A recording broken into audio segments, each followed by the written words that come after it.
Hey guys, Rail646 here today with easily my most complex and comprehensive vanilla Minecraft redstone creation yet. It's an 8-bit calculator and I've interfaced it and all of that stuff, so I'll show you guys how it works. I'll give you guys a quick tour, and so here's the actual interface. Let me just get in here, and we've got a screen. It's 20 by 20, piston pixel activated. Here's the interface, and here's all the inputs for the numbers. It's two 4-bit inputs and a max of an 8-bit multiplication output and 4-bit addition or subtraction output. It also has division, but the division is a bit bugged, but I'll show you guys that later. So here we can boot the system by hitting this button, and I made a little loading screen that says Rails OS with a loading bar. It's pretty funny, but it's a nifty little add-on. And then we come to this screen which says please select mode, and currently there's only one mode, which is calculation mode, which is over here. So if we hit this, it'll take us to a screen with a calculation bar and a symbol. And I want to input more modes into this system, but it does take a while to build this thing. So for now we have calculation. So for now it's on addition, and you can see these two numbers up here represent the inputs. The top one is input A, the second one is input B, and down there that'll give us the product sum, or whatever we get out of our calculation. So and also I have an unload system feature in this thing, so everything is turned on and turned off here, and when you unload system it puts everything back in its default state, which is pretty cool. And I'll show you guys the system that I use to integrate that in a little bit. So here is where you select between input A and B. So let's say for input A, and we're doing addition right now, we want to do 10, and input B we'll put 3. So 10 plus 3 evidently will be 13, and it isn't the fastest in the world. It takes a little second to refresh, but it'll get there. So you see there 10 plus 3, and that'll give us 13. So I'll change input A just for the sake of a second example. Let's say we do 2. So it'll change to 2, and it'll give us 2 plus 3, which will give us 5, of course. Again, I can make it a bit faster, but with all the busing I've got, it isn't as efficient as it could be, but it works for now, which is what I'm happy with. So 5, it works, and so that's addition. It's fairly simple, not the hardest to do. Next, I'll show you guys subtraction. And then the thing with subtraction is the top input always has to be the one that you're subtracting of. So if I want to subtract 3 off 10, I have to put 10 at the top, so we'll put 10 back at the top. Then we'll switch input B back to 3. So that'll give us 10 minus 3, which will be 7. And there we go, 10 minus 3. There we have it. Just takes a sec to refresh, equals 7. And when you change the function over here, it also changes the sign here. So we're on subtraction, so obviously this is going to show us a little subtraction sign. So it's pretty nifty. So that's subtraction, and next we have multiplication, which does have a max of an 8-bit output, so 255, and so 10, you see it changes to the times symbol, and then 10 times 3 it'll give us 30. So we'll do a slightly larger multiplication just to show it. Let's do 10 times 12 actually. Where's 12? Here's 12. Hit 12, wait for it to refresh, and it should give us 120. And I did build this on my private server. I had a few of my mates help me out. One of my mates who did all the decorations here made everything look snazzy. It's pretty cool. So here we have 10 times 12 equals 120. So it works, and I really like it. It's pretty much the most complicated thing in Redstone I've built thus far.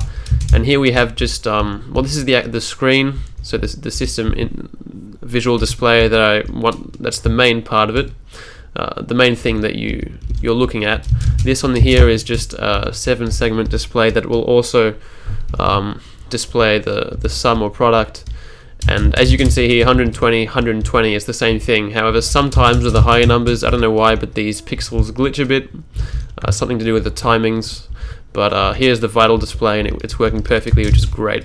So I'll show you guys the division. So 10 divided by 12, it's not going to be able to do that, of course, because it doesn't go into decimal, and it's buggy. So hit division.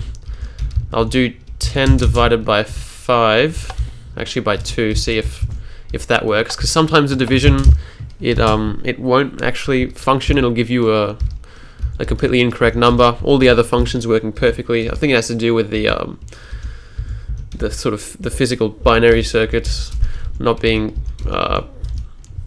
up to scratch. But there we go, 10 divided by 2, and that gave us the correct answer of 5. I'll actually try another one. I'll do 15 divided by 3, see if we again get 5. I'd say about a third of the time the division isn't properly functional, but I didn't want to leave it out, just to make sure it was complete. So 10 divided by 3, you see we get 8 here. That isn't correct. So division needs a little bit of fixing. Then multiplication, we'll just do 10 times 3. Multiply, just as a final example, before I show you guys sort of the innards of this thing, and that will give us 45, the correct answer. So it's pretty cool. So here is the unload system button, and we hit this, and everything here will reset to 0, so the screen will effectively turn off, so it won't be displaying anything. There we go. So now it's the whole system is back in its default state, and the cool thing about this is I could have just had this screen here where you input the numbers, and then there's a constant display that just changes with what you input and the function. But I wanted something that was sort of more like a computer in terms of interface, so you have to turn it on and then select the mode and then input the calculation. And surprisingly enough, to do that, the circuits were actually the most complicated part of this build, and they're actually over here, and you can tell that they're a big mess. So all of this brown and green and black controls the interface.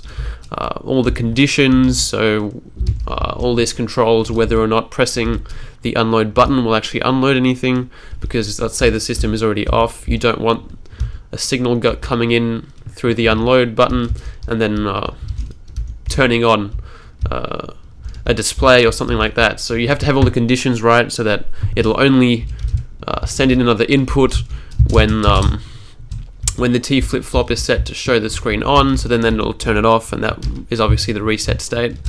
And over here is the VDU, so this is actually the display. It's 20 by 20, and as you can tell, it's pretty colossal. It's actually the least complicated part of this thing, because all it is just a bunch of pistons and linked to the ROM here, and controlled by torches. So a torch placed here means that a pixel will activate. And these all have torches, because this is, I think, these two are just test frames. But this is where all the images are saved. So this is where the loading screen comes from. This is where the please select mode screen comes from. Everything is saved up in these vertical columns, and you can see they're activated. They're connected here to the system and activated when need be. So as you can see, that's the calc line. This is the OS menu screen. So let's say I can manually activate it here. So I just manually turned on the please wait screen. So if I go inside, we should see the please select mode screen. Yeah, you see please select mode. So that is how things are being displayed. It's relatively simple. So where was it? There it is. Just turn it off. This here is the ALU. Now for the ALU, a lot of the core concepts and the logic I got actually from a YouTuber called Benny's Cube. I'll put the link to his channel in the description below, and he's great. He really explains all this binary stuff really good. I got a good grasp of what was going on and how to build it, and I made some modifications and a few changes, but a lot of the core stuff that he teaches on his ALU and calculator videos I used here to good effect. And all this stuff you're seeing here, all this vertical glowstone, is just busing, so linking everything together. And as well, Benny's cube I used a good portion of his binary to decimal decoder design, and it's really good. Functions great. And I actually what you see how I had the input displays on the screen, so you could see the numbers you were actually inputting and the total. That's why we have this overly massive stack of gates and redstone logic up here. That's because when you're actually inputting the two numbers, they're being fed off here, and then they're being brought up here via this busing, and it's sending it into each of these decoders, so one for input B, one for input A, as you can see, and then that is feeding directly into the screen, so it's sort of directly activating the pixels. It's not loading anything from the ROM when you're seeing the total or the inputs. It's actually directly being processed from the inputs in binary form to decimal form, and then projected via a 7-segment decoder, which is then linked to appropriate pixels, to the appropriate pixel lanes here at the back of the memory, and then that obviously activates the proper pixels back in the screen. I'm just going to set the time back to day because it's not bright. Time set day. There we go. And as you can see there's my big 2025 pixel screen. I have a video on that, so check that out. So yeah, it's pretty cool. Mainly just a lot of busing and positioning of stuff. Like all of this here is just busing and more busing. And this is probably some of the most inefficient busing you'll ever see here, this vertical busing.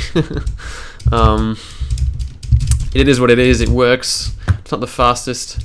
And this here, actually, this little yellow block, it's a system of T flip-flops that and there are also conditions integrated into this system. So essentially the condition is when you hit a button for, let's say, division and addition is selected already, that means like the calculator is in addition mode. Like let's say this is addition mode. As you can see, this T flip-flop is activated, then it'll be in addition mode. But then if you hit division mode, what this system does is first it'll shut off this T flip-flop without activating any of the others. So all the other, it checks to see if a T flip-flop is on. If it is on, it'll turn it off. If it's off, it won't turn it on. I'm not going to go into how that happens, but it's a pretty simple circuit and not too hard to figure out. But and then after turning that one off, so now all of them are off, then the signal that you've sent for the other one you want, so in multiplication, it'll turn it on. So it's a system where actually a series of inputs affects 4 different T flip-flops and their state, ensuring that only one is ever on, so that you're not on multiplication and division, which would mess up the whole system. And the way that it actually changes between functions, it doesn't actually calculate, say, division only when you hit division. The ALU calculates everything at the same time. So down here you have, I believe this down here is addition. The output for subtraction is up here. So here, this is subtraction, this is addition output. Then up here, we have the multiplication output on this big plane. Then at the very top, we have the division output.